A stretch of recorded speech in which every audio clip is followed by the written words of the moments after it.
আমার একটা কথা হই না মনে পড়ে গেল, ভাইয়ের তাকবীর অনেক মজা লাগছে। একটা কথা কই, সাহেব কেবলা বলতেন, সাহেব কেবলা নির্দেশ, বাঁচাও ইমান বাঁচাও দেশ, সাহেব কেবলা নির্দেশ।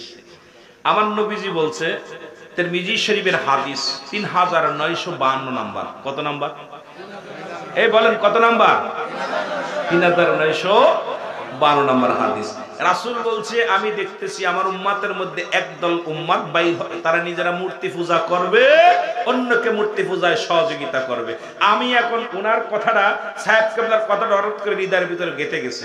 সাহেব কেবলা বলে গেছে বাঁচাও ইমান বাঁচাও দেশ। এখন যে দেশের মধ্যে শুরু হয়েছে, দেখা যায় ইমানের চাইতে ভোটের দাম বেশি। যারা বলেন ঠিক কিনা? ওনার কথাটা উনি এমনি বলে নাই, বাঁচাও ইমান বাঁচাও দেশ সাহেব কেবলা। কারণ আমরা যে ইমান বেঁচে ফেলবো, এটা রাসূল বলে গেছে অনেক আগে, নবীজি বলে গেছে, এটা সাহেব কেবলার কাছে, আল্লাহর ওলিদের কাছে আসে এলহাম, নবীদের কাছে আসে ওহী। আর এই জন্য বলছে দেশও বাঁচাইতে হবে, ইমানও বাঁচাইতে হবে। কারণ ইমান হলো আমার প্রতিটা মানুষের মাপকাঠি। ইমান যদি না থাকে, ওর জীবনটাই বরবাদ। জোরে বলেন ঠিক কিনা? হঠাৎ করে আমি বললাম, ভাইয়ের তাকবীর শুনে আমার এই কথাটা মনে পড়ে গেল, রাসূলের কথা। রাসূল আজ থেকে কত বছর আগে বলে গেছে, যেমন একটা জামানা আসবে। এবছর আমরা দেখলাম আমাদের দেশে কিছু দাড়িওয়ালা টুপিওয়ালা, কথা বুঝেননি, এরা এমন ভাবে কথা বলছে যা ইমানের ভিতরে পড়ে না, কোন মুমিনের ভিতরে পড়ে না, কোন মুসলমানের ভিতরে পড়ে না। এখন আপনি বলতে কোরআন গেল কই? আছে কোরআনের মধ্যে এখন এই তাওবার মধ্যে 6 নাম্বার আয়াত। আবার অনেক মুফতি আছে, তো পণ্ডিতগিরি আছে, অনেক পণ্ডিত। আমি ওদিকে যেতে পারবো না, আমাকে সাবজেক্ট দিছে ভাইজান একটু কবর হাসরের কথা বললে, সে রাত হয়ে গেছে। যেহেতু আমার আসার কথা ছিল 10টায়, এরপরে কয় 11টায়, এরপরে বাজছে 12টা। আমি অপেক্ষায় থাকতে থাকতে মোটামুটি সময় শেষ করছি। চিন্তা করছি আমার শ্রোতারা থাকলে হয়। এখন দেখি শ্রোতাদের ভিতরে প্রেম আছে, আলহামদুলিল্লাহ, মাশাআল্লাহ বলেন না। এখন সূরা তাওবা 6 নাম্বার আয়াত। হাফেজ আছেন নি? কোন হাফেজ সাহেবরা পড়বেন। আল্লাহ বলে, হাবিব আপনার কদমের মধ্যে কিছু অমুসলিম, আপনার নবীজি বলতেছে, আল্লাহ বলতেছে, হাবিব আপনার কাছে অমুসলিমেরা যাবে। যদি কোনো ব্যক্তি সাহায্য চায়, সাহায্য দিবেন। যদি কোনো ব্যক্তি নিরাপত্তা চায়, নিরাপত্তা দিবেন। যদি কোনো ব্যক্তি নিরাপদ স্থানে পৌঁছা দিতে বলে, পৌঁছায় দিবেন। সাহায্য চাইলে দিতে হবে, এটা ঘোষণা কার? জোরে বলেন আল্লাহ। এখন তারা তো এই জামানার মধ্যে আপনারা শুনলে কষ্ট পাবেন, যখন গোরগোবিন্দর সেলারা যারা ছিল, তখন শাহজালাল ইয়ামানি যখন 360 জন আউলিয়া নিয়ে আসলেন, উনি ইয়ামেন থেকে মক্কা মদিনা জিয়ারত করে, রাসূলুল্লাহ রওজা জিয়ারত করে ইয়ামেন হইয়া, ভারতবর্ষ হইয়া সিলেটের জমিনে আসলেন। পাহাড় নগর এগুলো নদী নালা অতিক্রম করে উনি আসার খবর শুনে গোরগোবিন্দ ঘোষণা করে দিলেন যে, তোমরা শুনে নাও, এই সিলেটের জমিনে কোন দাড়িওয়ালা টুপিওয়ালা, এই দাড়িওয়ালারা শোন, ভালো করে শুনে নিবি বাবা, ইতিহাস পড়তে হবে। এই জন্য আমি মাঝে মাঝে একটা গান গাই, ইতিহাস পড়ে মোরা জানলাম অলিগণ এনেছে ইসলাম। যেটা বলেন ঠিক কিনা? যেহেতু আমার আলোচনা ওদিকে না, শুধু বুঝানোর জন্য বলতেছি।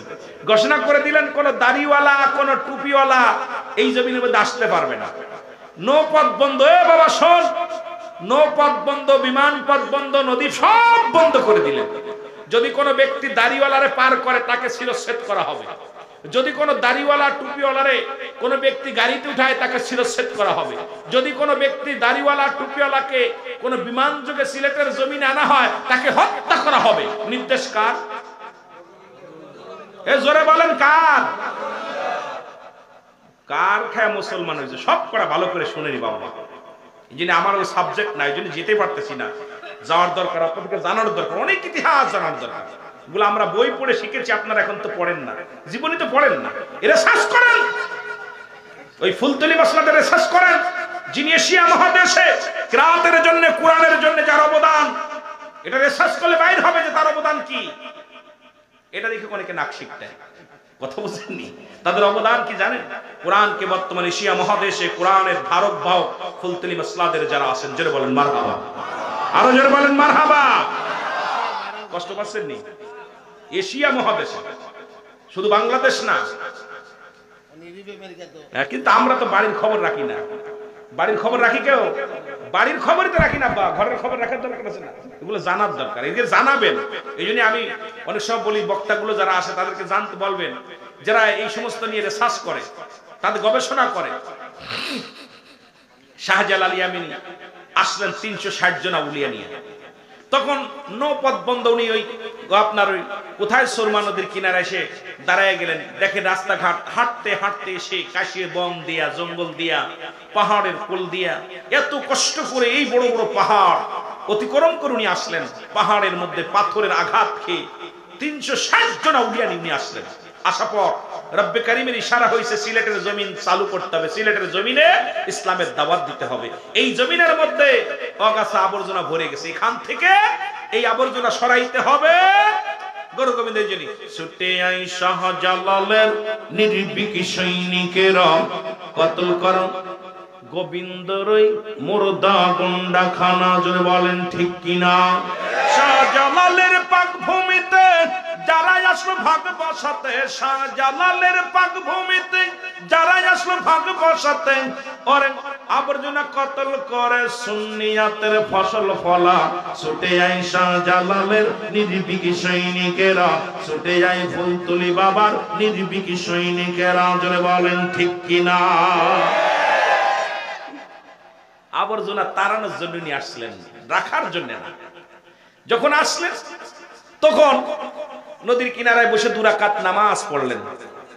নামাজ পড়ে ডাকতেছে, রব্বে কারিম আমাকে তো তুমি পাঠাইলি, সারায় আসলাম, এখন ওই নদী পার হব কেমনে? আমি যাব কেমনে? আমার ঠিকানা তো ওখানে, আমার মঞ্জিল ওইটা, যাব কেমনে? রব্বে কারিম ইশারা করলো, শাহজালাল টেনশন করো কেন? তুমি তো আমার দিনের দাওয়াত, মদিনাওয়ালার দাওয়াত দিতে আইছো। তোমার ঘাড়ে কি? ওনাদের সাথে থাকতো যায় নামাজ, আর আমাদের কাছ থেকে এখন খালি মোবাইল। দেখেন এখন আগেতে বাড়ি মেহমান বাড়ি যাইয়া চাইতো কি, আগে চাইতো যায় না বলে ভাইজান ওজুর পানি দেন, যায় নামাজটা দেন। আর এখন বাড়ি যায় কয় ওয়াইফাই আছে, লাইনটা দেন। ঠিক কি না? লাইনটা দেন, লাইনটা দেন। আর হলো চার্জার দেন, কারণ চার্জ পুরো গেছে, টিপতে টিপতে চার্জ শেষ। এখন আর যায় নামাজও চায় না, পানিও চায় না, কারণ ওর তো নামাজেরই প্রয়োজন নাই, মোবাইল নিয়ে ব্যস্ত। জোরে বলেন ঠিক কিনা? খালি আপনারা না আমরা হুজুররাও, কথা বুঝছেন? খালি আপনারা না, আমরাও টিপতে টিপতে মোবাইলের চার্জ শেষ করে ফেলেছি। কথা বুঝছেন? শাহজালালের ব্যাগের ভিতর থেকে যায় নামাজ বাইর করছে। আহা, তারা সফরে বাইর হতো, সাথে যায় নামাজ ছিল তাদের সঙ্গী। যায় নামাজটা টান দে, নামাজটা শেষ করার পর রব্বে কারিম ইশারা দিল, শাহজালাল যায় নামাজটা ছেড়ে দাও, ছেড়ে দাও। পানির মধ্যে ছেড়ে দিছে। 360 জন আউলিয়া যায় নামাজে ভর করে পার হয়েছে। সুবহানাল্লাহ বলেন। কয়জন পারবেন নি? নৌকা ডুবে যায়, জাহাজ ডুবে যায়, লঞ্চ ডুবে যায়। কিছুদিন আগে আরিচার ঘাটে ফেরি ডুবে গেছে। কথা বুঝছেন? টাইটানিস জাহাজ বানাইছিল, অহংকার করছে আমার টাইটানিস জাহাজের এক টুকরা এই কি কাঠ ভাঙবে না। আল্লাহ দিছে একদম সাইজ করে ওটারে। কথা বুঝছেন নি? দিছে সাইজ করে, কিন্তু শাহজালালের জায়নামাজের সাইজ করে নাই। এটার এত পাওয়ার, এত ক্ষমতা, যেটার উপরে ভর করে একজন নয়, দুজন নয়, 360 জন আউলিয়া এই জমিনের মধ্যে এসেছিল। জোরে বলেন মারহাবা। শুধু তাই নয়, আসার পর যখন আজান দিছে, আল্লাহু আকবার, আল্লাহু আকবার, আল্লাহু আকবার,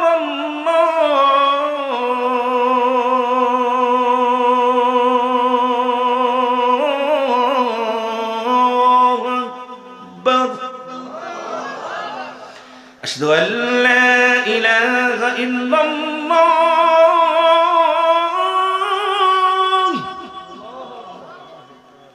কোন দিকে যাবো? মেলা ওয়াজ বেড়ে যাবে, এই জন্য এদিকে তাকানো যাবে না। তাকবীর দিছে, নারায়ে তাকবীর, আওয়াজ জোর নাই, নারায়ে তাকবীর, আল্লাহু আকবার। গোর গোবিন্দ দালান কাঁপা শুরু করছে। তাকবীরটা কত জোর ছিল? সত্যের জয়। কারণ তার 2টা শক্তি নিয়ে শাহজালাল এসেছিল। একটা শক্তি হলো আমার আল্লাহ, একটা শক্তি হলো মুহাম্মাদুর রাসূলুল্লাহ সাল্লাল্লাহু আলাইহি ওয়াসাল্লাম। জোরে বলেন মারহাবা। এই 2টা শক্তি নিয়ে এসেছিল।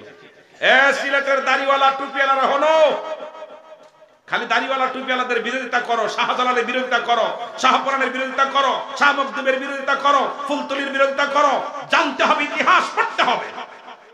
কি করলো? তাকবীর দিয়া দালান আজান যেই দিছে, আজানের ধ্বনিতে মুখরিত হয়ে দালান খসে পড়ে গেছে। জোরে বলেন না মারহাবা। গোরগোবিন্দ চিন্তা করে কাম সারছে, মুসলমানদের বোমাজি ফাটছে। দেখছেন নি? মুসলমানদের বোমা হলো নারায়ে তাকবীর। জোরে বলেন নারায়ে তাকবীর। শব্দের অর্থ হলো উচ্চ আওয়াজ আল্লাহর জন্য তাকবীর দাও, উচ্চ আওয়াজে আল্লাহর জন্য তাকবীর দাও। ইমানিরা, ইমানদাররা এত জোরে তাকবীর দিছে, সঙ্গে সঙ্গে দালান খসে পড়ে গেছে। এবার শুধু তাই নয়, শাহজালাল ভয় পেয়ে গেল, কাম সারছে, যাবো কই? পলাইতে ওইটা পড়া আপনার কিরা গোরগোবিন্দ, যে যাবো কই? পলানোর জায়গা নাই। গোরগোবিন্দ কি করলেন? খুব মুসলমানদের উপর নির্যাতন শুরু করে দিল। এ যুবকরা শোনো এবার ইতিহাসটা একটু বলে যাই। যেহেতু ওলি আল্লাহদের জমিনে আসছি, আমি ওলি আল্লাহদের কাছে আমি দায়ী আছি, কারণ যেহেতু আলেম হয়েছি, ওলি আল্লাহদের জীবনী এই বাংলার জমিনে যদি ইসলাম পেয়েছি, কালেমা পড়েছি, তদ্রূপ আমার জবান দিয়ে যদি ওলি আল্লাহদের কথা না বলি, আল্লাহর দরবারে আমি জবাব দিতে পারবো না। কারণ এই বাংলাদেশে তো নবীরা আসেন নাই, নবী সাহাবীরা আসেন নাই। আল্লাহর ওলিরা যাদের মাধ্যমে ইসলাম পেয়েছি, তাদের দুইটা কথা হলেও বলা লাগবে। জোরে বলেন ঠিক কিনা? আরো জোরে বলেন ঠিক কিনা? আমার বাবারা, শাহজালাল ইয়ামানি তখন গোরগোবিন্দ এত নির্যাতন চালানো শুরু করলো, যেমন চালানো শুরু করছিল বাংলাদেশে। আমি এত কিছু বিস্তারিত বলবো না, আপনারা বুঝে নেবেন সব। আমি কাউরে আঘাত করতে চাই না, কারোর গিবাত করতে চাই না। এমন নির্যাতন নিপ্রান্ত শুরু করলো, দাড়ি টুপি মাথায় দিলেই সে রাজাকার, দাড়ি থাকলেই সে ব্যক্তি হত্যাকারী, এই দাড়ি টুপি দেখলেই গোরগোবিন্দ শত্রু। তাদেরকে জেলখানা, ওই প্রচন্ড জেলে নিয়ে তাদের ওই গোরগোবিন্দর জেলখানা ভরে ফেললো। এত পরিমাণ মানুষের জায়গা নাই ঢুকানো, এত পরিমাণ মুসলমানদেরকে ঢুকানো হলো। আর মুসলমানদের গরম পানি নাকের ভিতর দিয়া নির্যাতন এত নিপীড়িত করা হলো, যতক্ষণ পর্যন্ত তাদের স্রষ্টাকে এক স্রষ্টা মেনেছিল, ততক্ষণ পর্যন্ত নির্যাতন করা হয়েছে, যতক্ষণ পর্যন্ত তাদেরকে দ্বিতীয় খোদা বানানো হয়েছে, তাদেরকে ছেড়ে দেওয়া হয়েছে। এরম নির্যাতন চালানো হলো। শাহজালাল চোখের পানি ছেড়ে কাঁদতে লাগলো, আল্লাহ তুমি এই জমিনের মধ্যে পাঠাইছো, আমার মুসলিম জাতি নির্যাতিত হয়, কষ্টে অনেক, ওই সময় অনেক মুসলমান দাড়ি টুপি ছেড়ে দিছে, দাড়ি ফেসে ফেলেছে। যারা ওই কারা ঈমানসোর অমিনান নাস, মানুষের মধ্যে মায়া করু, তারা বলবে আমান্না, তারা ঈমান আনছে বিল্লাহি, আল্লাহর প্রতি, ওয়া বিল আখিরাতের প্রতি বিশ্বাস স্থাপন করছে। আল্লাহ বলে অমিনান নাস, ওই মানুষের মধ্যে মুনাফিক তো মানুষের মধ্যে আছে। এই মুনাফিক গুলো তো কোরআন এটা তাফসীর করলে, কোরআনের ব্যাখ্যা করলে এত মজার আলোচনা পাবেন, শুধু কোরআন এত মজা দিবে। কিন্তু আমরা তো আসলে মূল ইতিহাসটা ধরি না, তুলে ইচ্ছা মতো আলোচনা করলে তার হবে না। আমার বাবারা, শাহজালাল ইয়ামানি কষ্ট পাইলেন এই মুনাফিকদের চক্রান্তে। তখন ওই জামানে একটা সন্তান হলো, বুরহানুদ্দিনের একটা ছেলে হলো। কি হলো? বুরহানুদ্দিন, আপনাদের সভাপতি সাহেবের একটা ছেলে হয়েছে। তা সুন্নাতে রাসূল রাসূলুল্লাহ সাল্লাল্লাহু আলাইহি ওয়াসাল্লাম তার নাতিদের সুন্নাত আকিদা করছে, আকিকা করছে। আকিকা কি করছে? আপনারা কি বলেন? আর ছেলে মেয়ে হলে কি করে? তো বুরহানুদ্দিন আকিকা করতে, এই সিলেটের মৌলবীরা শোন, ভালো করে শুনে নিবা, ওলি আল্লাহদের বিরোধিতা করো যারা, আপনাদের বলতেছি না, যারা ওলি আল্লাহদের বিরোধিতা করে তারা শুনে নেবে। শাহজালাল আপনার কে বুরহানুদ্দিনের ছেলে হওয়ার পর গোপনে গোপনে একটা গরু জবাই করবে, জবাই করে এইটা জবাই করে মানুষকে খাওয়াইলেন, নিজেও সবাই প্রতিবেশী আপনজনদের খাওয়ালেন। এইটা আপনার বুড়ি টুড়ি যে লেস্টেস ইত্যাদিতে সবগুলো মাটি খুঁড়ে পুঁতে রাখলেন যাতে করে গোরগোবিন্দের লোকজন জানতে না পারে, হিন্দু রাজ্য। কিন্তু এইটা কাকে খুঁজলেন? কাক আর কুকুরে দুইজন যুক্তি করে খুঁজছে, খুঁজা উঠাইছে বাল্হুয়া কিলাব, ভালো করে বাল্হুয়া কিলাব। দুনিয়াটা হলো পচা দুর্গন্ধ মরি, মানুষের চরিত্র হলো কুকুরের চরিত্র, কুকুরের চরিত্র হলো মরি খোঁজা। ভালো করে শুনে নিন, রাসূল বলে গেছে, আমার কথা না, আমার আব্বার কিতাব না। রাসূল বলছে এই দুনিয়াটা হলো পচা দুর্গন্ধ মরি, মানুষের চরিত্র হলো কুকুরের মতো। কুকুর যেমন মরি পাইলে খুশি হয়, এই জামানায় দেখতেছি খালি সম্পদ পাইলে খুশি হয়। যদি বলে ঠিক কিনা? মিলা গেছে, নবীর কথাগুলো মিলা যায়। আমার বাবারা, এবার গভীর রাত ইসি এই কান নিয়ে একটা কান বা একটা শিং নিয়ে গরু গোবিন্দর বাড়ির সামনে ফেলছে কাকে নিয়ে দেখা ঘুমের তো উঠা দেখে গরু গোবিন্দ গিরে ঘরের সামনে মারা জবা করছে কে এই শোন বাবা মারা জবা করছে কে গরু এরে জবাই খোঁজো সিপাই লাগাই দিলেন সিপাই 24 ঘন্টার মধ্যে গরু জবাই করছে কে তাকে খোঁজ না করে আনতে পারলে সবার চাকরি চলে যাবে সবাইকে শিরচ্ছেদ করা হবে এত ষড়যন্ত্র শুরু হলো যেদেরকে খোঁজো খুঁজতে খুঁজতে খুঁজতে খুঁজতে 24 ঘন্টা না পড়তেই পেয়ে গেল খবর পেয়ে গেল বোরানুদ্দিনের ছেলের জন্য আকিকা করার জন্য গরু জবাই করছে গরু গোবিন্দ নিজ হাতে তরবারি নিয়ে চলে আসছে এ আলেমরা গরু গোবিন্দ নিজ হাতে তরবারি নিয়ে চলে আসছে এসে বোরানুদ্দিন কলিজার টুকরা সন্তান নিয়ে বসে আছে আদর করতেছে বাবার কোলে সন্তান সন্তানকে কোল থেকে থাবাতে কেড়ে নিয়ে নিচে ফেলে নিজের তরবারি দিয়ে এক কোপে দ্বিখণ্ডিত করে ফেলেছে এই আলেমরা কার বিরোধিতা করো সিলেটের জমিনে বাস করতে হলে ওলি আল্লাহদের বিরোধিতা করলে এই জমিনের মধ্যে তোমাদের জায়গা নাই জোরে বলেন ঠিক কিনা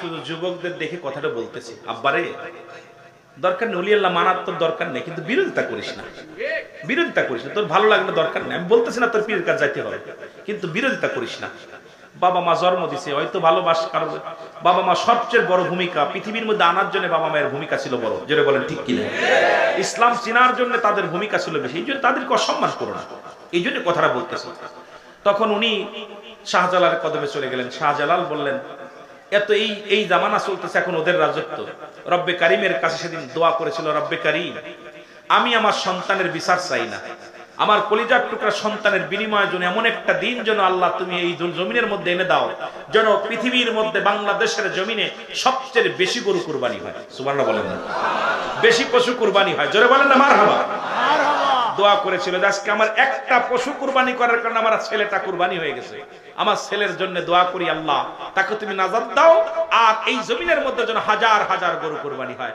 রব্বে কারিম ওলি আল্লাহ দোয়া কবুল করেছে আর আজকে বাংলার জমিনে সবচেয়ে বেশি কুরবানি সিলেটের জমিনে হয় সিলেটের মানুষ বেশি লন্ডন আমেরিকা একজন 10টা 15টা 20টাও জবাই করে কুরবানিতে খালি একটা দুটো না প্রতিবারই কুরবানি করে কারণ এদেরকে লন্ডন বাংলাদেশের দ্বিতীয় লন্ডন বলে সিলেটের মানুষকে যদিও গরিব মানুষ আছে তবে বাংলাদেশে যেখানে যাবেন কয় দ্বিতীয় লন্ডন হলো সিলেট ঠিক কি না আপনাদেরকে লন্ডন বলা হয় লন্ডনই বলা হয় তো সুতরাং এই লন্ডনের জমিনের মধ্যে যে পরিমাণ গরু জবাই হয় এটা বাংলাদেশের অন্য জেলায় হয় না এই দোয়া কি কবুল হয়েছে যারা গরুর গোশত খাবা আর ওলিদের বিরোধিতা করবা ওলিদের বিরোধিতা যারা করবে ওদের এক পিস গরুর গোশত খাওয়ার অধিকার নেই এক পিস গরুর গোশত খাবি না গরুর গোশত খাবা আর নাকশাটা ওলিদের বিরোধিতা করবা এটা চলবে না এই জন্য বাবা আল্লাহর ওলিদের সম্মান করো তাজিম করো আমার পর রাগ করতেছেন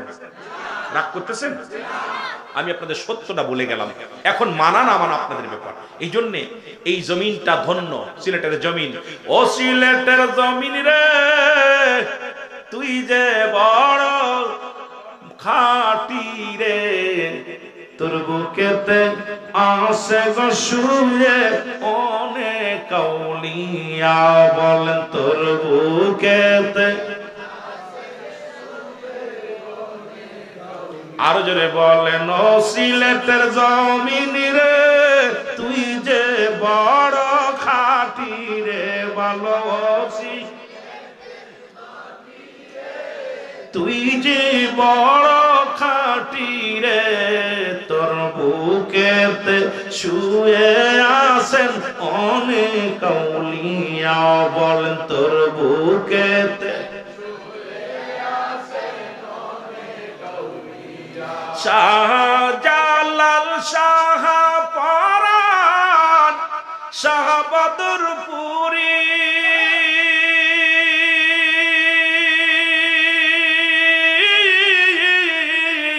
এই জমিনটা করল ধন্য শত আল্লাহর ওলি শাহ পরাণ, শাহ জালাল, শাহ ফুলতুলি,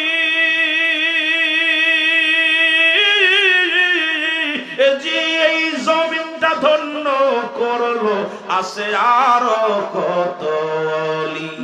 এই ধোলায় আছে মিশে তারা, ধোলায় আছে ওর মরে না কামেললি, মরে না কামেললি। ও সিলেটের জমিন রে তুই যে বড়, আরো জোরে, ও সিলেটের জমিন তোর বুকেতে শুয়ে আছে শত আউলিয়া, হর তোর বুকেতে। আহার এই জমিনের মধ্যে খোদার কসম, খোদার কসম, যখনই সিলেট বিভাগে আসি, কে কার কি জানি না, আমার অন্তর কাঁদে, ভয় লাগে যে কোনটা বিয়াদবি করে ফেলে, কোন সময় বিয়াদবি করে ফেলে। কারণ আমার ভিতরে কেন যেন একটা ভয় লাগে যে এই জমিনের ভিতরে এমন আউলিয়া ছিল যাদের কথা বাঘে শুনেছে, যাদের কথা সাপে শুনেছে। সাপ জঙ্গল থেকে বাঘ আছে, বাঘ সম্মানের সঙ্গে চলে গেছে ফিরে। এ ভাই শাহ মুস্তফা, যার কথা শুনে বাঘে দৌড় দিছে, কয় এই বাঘ, কথা বুঝিনি, বাঘ কয় হুজুর মাফ চাই, কথা বুঝিনি রে। আর আমরা সেই দুই পেয়ে মানুষ, কেমন যেন তাদের সঙ্গে বিরোধিতা করি। আমার বাজানেরা, সম্মান করবেন তাদেরকে, আমি আপনাদেরকে বলবো ভালোবাসবেন। আল্লাহ আমাদের দয়া করুন, জোরে বলুন আমিন। মহব্বতের সঙ্গে দুরূদ শরীফ